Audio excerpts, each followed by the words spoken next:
Ano nga ba ang naging ugnayan noon ni Susan Enriquez at ng namayapang veteran journalist na si Mike Enriquez? Sa unang pagkakataon nga ay nagsalita na si Susan sa matagal nang tanong ng marami. Totoo nga bang nagkaroon ng ugnayan ang dalawa noon? Isa nga si Susan sa labis na nagluluksa sa pagpanaw ng batikang news anchor. August 30 nang mag-guest si Susan, kasama pa ang ilang GMA Integrated News reporters na sina Rafi Tima at DZBB radio broadcaster Joel Reyes Joel, kung saan ibinahagi nila ang naging alaala nila sa namayapang broadcaster. Kwento ni Susan, nang mapabalitaan niya daw ang pagpanaw ni Mike, akala niya ay isa na namang fake news.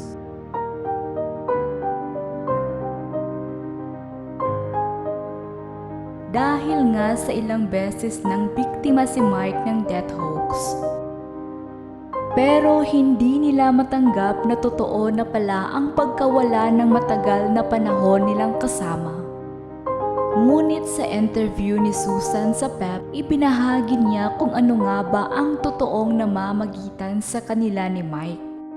Dahil matagal nang usap-usapan na siya umano ang asawa ng iconic news anchor dahil Enriquez din ito.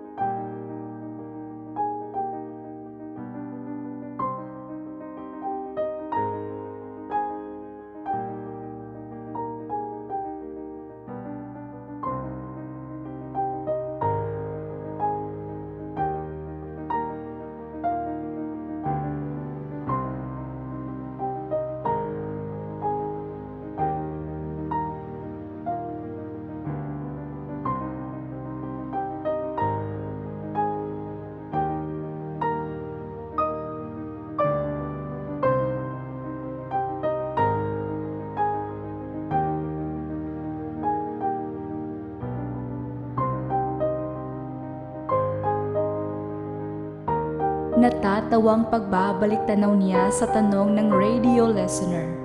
Pero sadyang magkaapelyido lang daw sila, marami ang nag-aakalang magkamag-anak sila.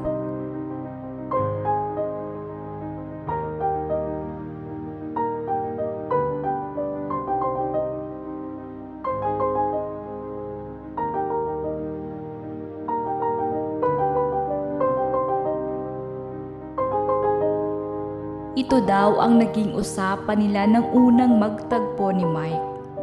Aware daw si Susan na madalas na pagkakamalang asawa niya si Mike.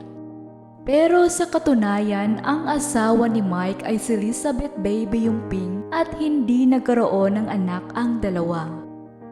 Hindi naman makakalimutan ni Susan sa namayapang kasamahan ang dedikasyon nito sa kanilang trabaho.